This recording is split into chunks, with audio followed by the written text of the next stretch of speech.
So the premise is that with the Grain Pro, it prevents beans from getting contaminated from outside sources.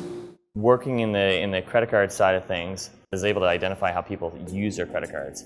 Like you'll hear people saying, like, oh, well, my credit card's affordable, it's at 11.99 interest rate, or I got a really good intro offer at 6% or 7%, but then you'll see the payments in relation to the debt, it just was totally inadequate.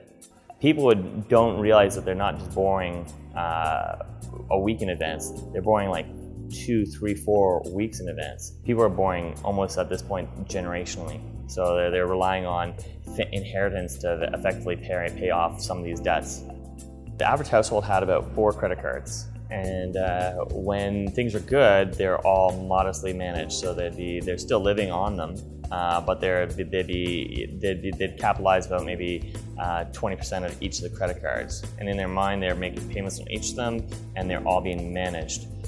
What tends to happen though is around the holidays, special events, whatever your faith being, there's always consumerism where you're going to be buying more to celebrate the event. And so what would happen is you'd see the people leveraging all the credit cards or all the lines of credit available to them in hopes that, oh, well, don't worry, I'll be able to get on top of that. My experience with that is that people start dealing with it when it's too late.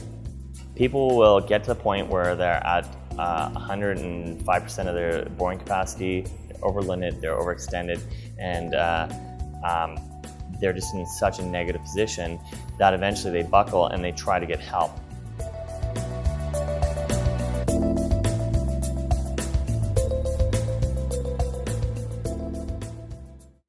A message from the Government of Canada.